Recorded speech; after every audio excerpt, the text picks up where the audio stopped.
જય શ્રી કૃષ્ણ મિત્રો, નિત્ય સત્સંગમાં આપ સૌનું સ્વાગત છે। આજે આપણે સાંભળીશું રાંદલમાના લોટા શા માટે તેડવામાં આવે છે તેની પાછળનું કારણ અને ઇતિહાસ તથા રાંદલમાના લોટા બેકી સંખ્યામાં કેમ જ તેડવામાં આવે છે તેનું કારણ। જો આ વિડીયો તમને પસંદ પડે તો લાઈક અને શેર કરી ચેનલને સબસ્ક્રાઈબ જરૂરથી કરજો। રાંદલમા એટલે ભગવાન વિશ્વકર્માના પુત્રી। વિશ્વકર્મા ભગવાનને ત્યાં પુત્રી રૂપે અવતરેલા રાંદલ માતાજી જેમ જેમ મોટા થતા ગયા તેમ તેમની પ્રીતિ સૂર્યનારાયણ તરફ વળવા લાગી।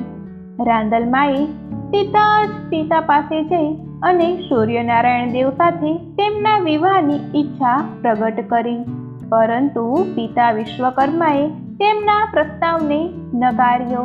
પણ એક વખત રાંદલમાના માતાજી સૂર્યનારાયણ ભગવાનને ત્યાં માટીનું બનેલું પાત્ર માંગવા ગયા, ત્યારે સૂર્યદેવે માતાજીને પાત્ર આપી શરત કરી કે જો રસ્તામાં પાત્ર તૂટી જશે તો તેમણે પોતાની પુત્રી રાંદલના વિવાહ તેમની સાથે કરાવવા પડશે।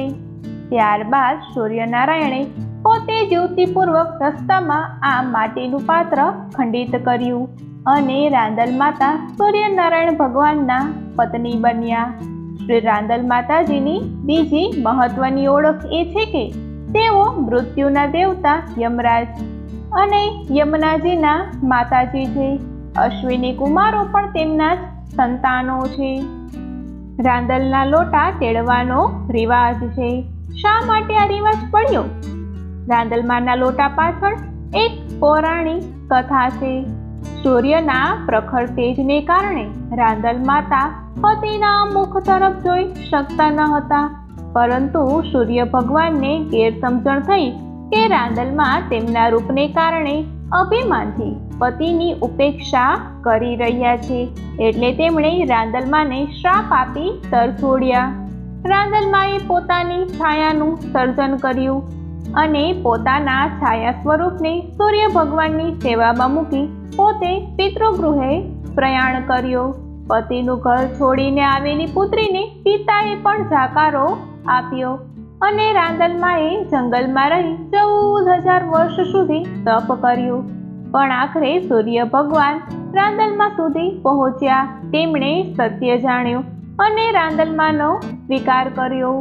આ સમયે રાંદલ માતાજીની છાયાએ આટલા વર્ષો સૂર્ય ભગવાનની સેવા કરી તે માટે આશીર્વાદ માંગ્યા, ત્યારે રાંદલમાએ તેમને વચન આપ્યું કે જ્યારે પણ કોઈ શુભ પ્રસંગે તેમની પધરામણી કરાવશે ત્યારે રાંદલમાં તેમના છાયા સ્વરૂપને પણ હંમેશા સાથે રાખશે। એટલે આપણે હંમેશા રાંદલ માતાજીના બે સ્વરૂપો જોઈએ છીએ। આ સમયે ભગવાન સૂર્યનારાયણે પણ વચન આપ્યું કે જ્યારે કોઈ રાંદલમાના લોટા તેડાવશે ત્યારે પોતે ઘોડા સ્વરૂપે ત્યાં હાજર રહેશે અને જ્યાં સુધી ઘોડો ખૂંદવાનું કાર્ય સમાપ્ત નહીં થાય ત્યાં સુધી રાંદલ માતાનો પ્રસંગ અધૂરો રહેશે। એટલે આપણે ત્યાં રાંદલમાં તેડાવીએ છીએ ત્યારે ગરબા ગાયા બાદ ઘોડા કૂદવાનો પણ રિવાજ છે। રાંદલ સાથે જાગ તેડાવવાનો પણ રિવાજ છે, જેમાં સૂર્ય ભગવાનની વિશેષ સ્વરૂપે પૂજા કરવામાં આવે છે। પણ આ રાંદલમાં પૃથ્વી પર કેવી રીતે પ્રગટ થયા? તો આની પાછળ પણ એક પૌરાણિક કથા છે।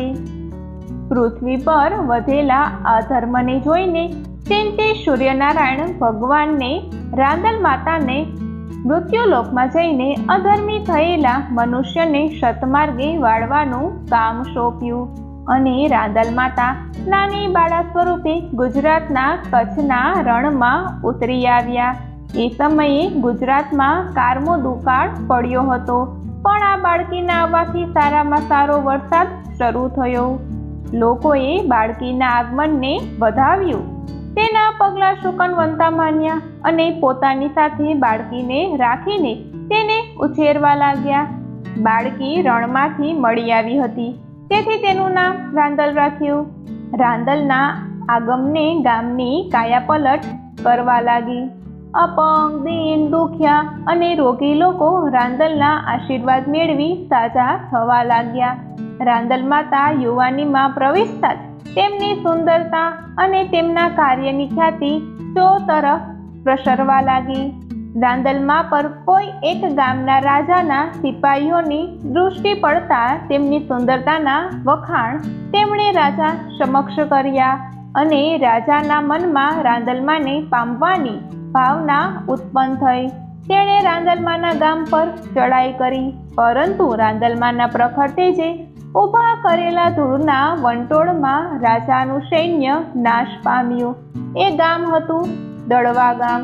દળવા ગામે પ્રજાની વિનંતીને માન આપીને રાંદલમા સ્થાયી થયા. વલ્લભીપુરમાં પણ રાંદલ માતાની મૂર્તિની પ્રાણ પ્રતિષ્ઠા કરી રાંદલ માતાનું ભવ્ય મંદિર નિર્માણ કરવામાં આવ્યું છે.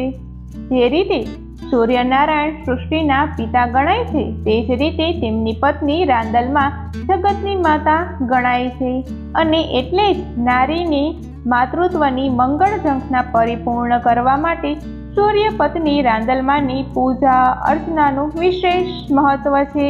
તેમની કૃપા દ્રષ્ટિ મેળવવા લગ્ન, જનોઈ જેવા પ્રસંગોમાં ઘરમાં રાંદલમાને માનભેર તેડાવવામાં આવે છે અને મા રાંદલમાના આશીર્વાદ પ્રાપ્ત કરે છે. તો મિત્રો, આ હતી રાંદલમાની પૌરાણિક કથા. જો આ માહિતી તમને પસંદ પડી હોય તો વિડીયોને લાઈક અને શેર કરી ચેનલને સબસ્ક્રાઈબ જરૂરથી કરજો. જય શ્રી કૃષ્ણ.